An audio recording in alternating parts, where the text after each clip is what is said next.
त्रिवार वंदन आदरणीय व्यासपीठ गुरुजन वर्ग माझे बालमित्र आणि गावातील उपस्थित तमाम नागरिकांना स्वातंत्र्य दिनाच्या कोटी कोटी शुभेच्छा। 15 ऑगस्ट 1947 रोजी आपला भारत देश स्वतंत्र झाला। इंग्रज किती कडू होते, जुलमी होते, पण आपल्या क्रांतिकारकांनी त्यांना कसे पाणी पाजले हे तुम्हाला माझ्या मित्रांनी सांगितले। आपल्याला स्वातंत्र्य मिळाले, पण आमच्या सारख्या बारकाल्या पोरांना खरंच स्वातंत्र्य आहे का? कोणी येते आम्हालाच काम सांगते, घरातली बारीक सारीक सारे आम्हीच करतो, रानातल्या कामाला पण आम्हालाच देतात आणि सुट्टी असली की घरचे काम, रानातले काम। स्वातंत्र्य नावाला काही गोष्ट आहे की नाही?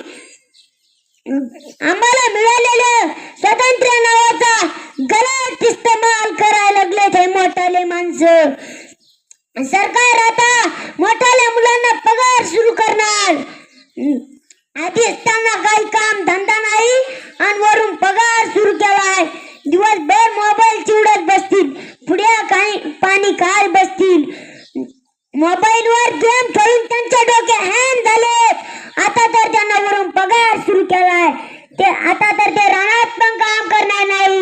मग आम्ही बारकाल्या पोरांनी सरकारचं काय गोळा मारलं? आम्हाला पगार सुरू करा, आम्हाला खर्चा पाण्याला पैसे लागतात, आम्हाला खर्चा पाण्याला पैसे लागतात।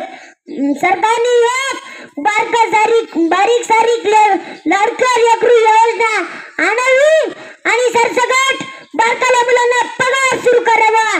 मग आम्हाला पगार, मोठाल्या मुलांना पगार, मोठाल्या माणसांना पगार, लेकीला पगार, सुनेला पगार, मग तर काय सगळ्यांनाच पगार। काम करायची गरज नाही, फुकटचं बसून खायचं बंद करा हे सगळं। अशाने अशी पिढी तयार होईल, मग पुन्हा इंग्रज तुम्हाला गुलाम करतील।